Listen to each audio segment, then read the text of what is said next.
नमस्कार, स्वागत आपका हमारे खास प्रोग्राम बिहार का रण में, जिसमें हम बिहार के चुनावी मौसम में हर सीट पर क्या बनेंगे समीकरण, इसका बारीक विश्लेषण आपके लिए लेकर के आएंगे। इस प्रोग्राम में हम बात करेंगे 40 लोकसभा सीटों और उनके अंतर्गत आने वाली सभी 243 विधानसभा सीटों की। तो आइए अब बात करते हैं गया निर्वाचन क्षेत्र की, जिसके अंतर्गत 6 विधानसभा क्षेत्र यानी कि शेरघाटी, बाराचट्टी, बोधगया, गया टाउन, बेलागंज और वजीरगंज शामिल हैं। बात करेंगे इन सब पर विस्तार से, मगर सबसे पहले आपको दिखाते हैं गया लोकसभा सीट की एक खास झलक।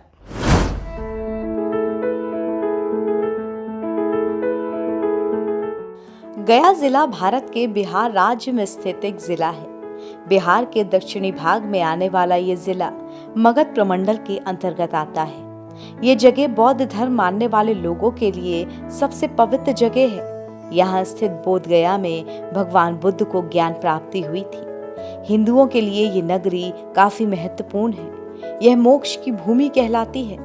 विष्णु पुराण और वायु पुराण में भी इसकी चर्चा की गई है। विष्णु पुराण के मुताबिक गया में पिंडदान करने से पूर्वजों को मोक्ष मिल जाता है और वो स्वर्ग चले जाते हैं। माना जाता है कि स्वयं विष्णु यहाँ पितृ देवता के रूप में मौजूद हैं, इसीलिए इसे पितृ तीर्थ भी कहा जाता है। हिंदू, बौद्ध और जैन धर्मावलंबियों के लिए ये एक पवित्र स्थल है। इस कारण देश विदेश से यहाँ पर श्रद्धालु आते हैं। गया को विष्णु का नगर माना गया है। इस जिले के नामकरण के पीछे की मान्यता ये है कि यहाँ भगवान विष्णु ने गयासुर नाम के एक राक्षस का वध किया था, इसीलिए इस स्थान का नाम गया पड़ा। 3 अक्टूबर 1865 को गया एक स्वतंत्र जिले के रूप में अस्तित्व में आया। वर्तमान में गया लोकसभा निर्वाचन क्षेत्र में 6 विधानसभा शामिल हैं, जो कि हैं शेरघाटी, बाराचट्टी, बोधगया, गया टाउन, बेलागंज और वजीरगंज। गया जिला झारखंड और बिहार की सीमा पर फल्गु नदी के किनारे बसा है। इस जिले की अर्थव्यवस्था मुख्य रूप से कृषि, पशुपालन, छोटे मोटे उद्योग और पर्यटन पर आधारित है। यहाँ उगाए जाने वाले मुख्य फसल धान, गेहूं, आलू और दलहन है। वहीं पशुपालन भी लोगों की आय का एक महत्वपूर्ण जरिया है। यहाँ भारी संख्या में गाय, भैंस और सुअरों का पालन किया जाता है। बात उद्योग की करें तो जिले में तेल मिल, शुगर फैक्ट्री, लाह इत्यादि हैं। जिले में भारी संख्या में कुटीर उद्योग हैं। यहाँ पर तिलकुट, लाख, अगरबत्ती, हैंडलूम और प्लास्टिक इत्यादि का काम होता है। पर्यटन की दृष्टि से भी गया एक सुंदर स्थल है। यहाँ कई मंदिर हैं, जिनमें से प्रमुख है विष्णुपद मंदिर। फल्गु नदी के पश्चिमी तट पर स्थित विष्णुपद मंदिर हिंदुओं के लिए एक पवित्र धर्म स्थल है। कहा जाता है कि इस मंदिर का निर्माण भगवान विष्णु के पद चिन्हों पर किया गया है। यहाँ बेसाल्ट पत्थरों पर भगवान विष्णु के चरण चिन्ह खुदे हैं। मंदिर के गर्भगृह में भगवान विष्णु के 40 सेंटीमीटर लंबे पांव के निशान हैं। ऐसी मान्यता है कि भगवान विष्णु ने यहीं पर गयासुर नाम के एक असुर की छाती पर पैर रखकर उसका वध किया था। पितृपक्ष के अवसर पर यहाँ दूर दूर से श्रद्धालुओं की भीड़ एकत्रित होती है। सूर्य मंदिर। सोन नदी के किनारे स्थित इस मंदिर पर छठ के अवसर पर भारी संख्या में श्रद्धालु आते हैं। बोधगया। बोधगया विश्व के प्रमुख एवं पवित्र बौद्ध स्थलों में से एक है। यहीं बोधि वृक्ष के नीचे भगवान गौतम बुद्ध को ज्ञान प्राप्त हुआ था, जिसके उपरांत उन्हें बुद्ध कहा गया। महाबोधि महाविहार बौद्ध धर्म मानने वाले तीर्थयात्रियों के लिए सबसे पवित्रतम स्थान है। इस मंदिर के गर्भगृह में भगवान बुद्ध की गोल्ड प्लेटेड प्रतिमा स्थापित है, जिसे बंगाल के पाल वंश के राजाओं ने बनवाया था। महाबोधि महाविहार को 27 जून 2002 में यूनेस्को द्वारा विश्व धरोहर के तौर पर मान्यता प्रदान की जा चुकी है। अक्षयवट। अक्षयवट विष्णुपद मंदिर के पास फल्गु नदी के तट पर स्थित है। ऐसी मान्यता है कि माता सीता ने इस पीपल के पेड़ को अमर होने का वरदान दिया था, जिस कारण इसके पत्ते किसी भी ऋतु में नहीं झड़ते। अपनी दिव्यता की वजह से इसे पूजा जाता है। मंगला गौरी। शहर के दक्षिण में एक छोटे पहाड़ पर मंगला गौरी मंदिर स्थित है।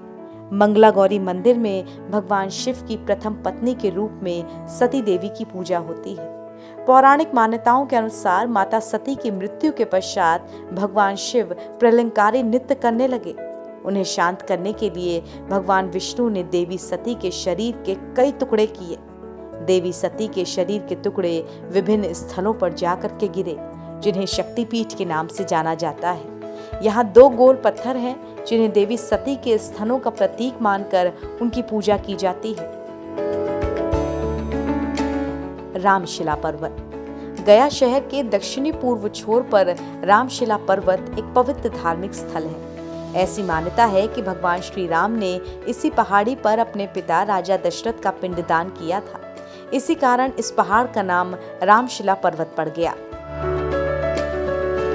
अब बात जनसंख्या की करते हैं तो 2011 की आधिकारिक जनगणना के अनुसार गया जिले की कुल जनसंख्या 43,91,000 है। इनमें पुरुषों की जनसंख्या 22,66,000 है और महिलाओं की जनसंख्या 21,24,000 है। बात शहरी और ग्रामीण जनसंख्या की करें तो गया जिले की शहरी जनसंख्या 13.24% है और गया जिले की ग्रामीण जनसंख्या 86.76% है। अब बात राजनीति की करते हैं तो गया विधानसभा सीट के अंतर्गत 6 विधानसभाएं आती हैं। इनमें पिछले 3 विधानसभा चुनावों में कौन सी पार्टी ने बाजी मारी और क्या बना राजनीतिक समीकरण, चलिए देखते हैं। सबसे पहले बात विधानसभा सीट नंबर 230 यानी कि गया टाउन की, जहां महिला पुरुष मतदाताओं का औसत कुछ इस प्रकार का है। यहां पुरुष वोटर्स 52.81% हैं और महिला वोटर्स 47.18% हैं। इस सीट पर 1990 से लगातार 7 विधानसभा चुनावों में एक ही पार्टी और एक ही प्रत्याशी का कब्जा रहा है। बात 2005 के इलेक्शंस की करें तो बीजेपी के टिकट पर प्रेम कुमार ने यहां से जीत दर्ज की और दूसरे नंबर पर कांग्रेस रही। वहीं 2010 में बीजेपी के प्रेम कुमार करीब 53.92% वोटों के साथ जीते और दूसरे नंबर पर सीपीआई रही। अब बात 2015 के चुनावों की करें तो इस बार भी बीजेपी के प्रेम कुमार पहले और कांग्रेस दूसरे नंबर पर रही। गया टाउन से आगे बढ़ते हैं और बात बोध गया विधानसभा सीट नंबर 229 की करते हैं, जो कि अनुसूचित जाति के लिए रिजर्व्ड है। यहाँ पुरुष वोटर्स 52.02% हैं और महिला वोटर्स 42.98% हैं। बोध गया सीट से 2005 के इलेक्शन में बीजेपी ने जीत दर्ज की थी। प्रत्याशी थे हरि माझी। दूसरे नंबर पर आरजेडी रही थी। 2010 में बोध गया सीट से एक बार फिर बीजेपी जीती। हालांकि इस बार चेहरा बदल गया था और श्याम देव प्रत्याशी बने थे। वहीं दूसरे नंबर पर एलजेपी रही। 2015 के इलेक्शन में यहां आरजेडी ने बाजी मारी और बीजेपी को दूसरे नंबर से संतोष करना पड़ा। अब बात शेरघाटी सीट नंबर 226 की करते हैं। यहाँ महिला पुरुष मतदाताओं का औसत कुछ इस प्रकार का है। यहाँ पुरुष वोटर्स 52.18% हैं और महिला वोटर्स 47.81% हैं। शेरघाटी सीट से 2010 के विधानसभा चुनावों में जेडीयू जीती थी और दूसरे नंबर पर निर्दलीय प्रत्याशी रहा था।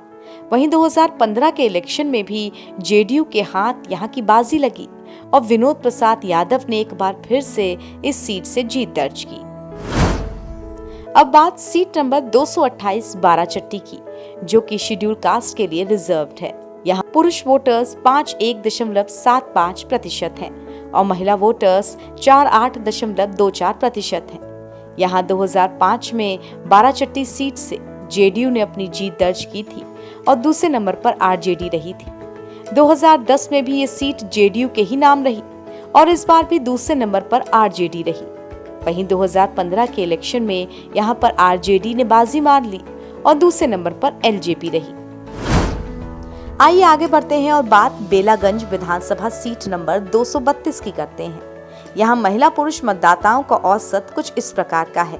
यहाँ पुरुष वोटर्स 53.07% हैं और महिला वोटर्स 46.93% हैं।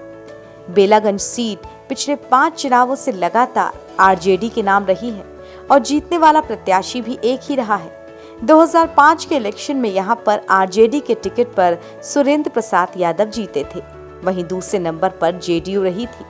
2010 के इलेक्शन में भी यहाँ पर आरजेडी के टिकट से सुरेंद्र जीते और दूसरे नंबर पर जेडीयू रही। वहीं 2015 में भी आरजेडी ने यहाँ से जीत दर्ज की। अब बात सीट नंबर 234 वजीरगंज की। यहाँ महिला पुरुष मतदाताओं का औसत कुछ इस प्रकार का है। यहाँ पुरुष वोटर्स 52.51% हैं और महिला वोटर्स 47.49% हैं।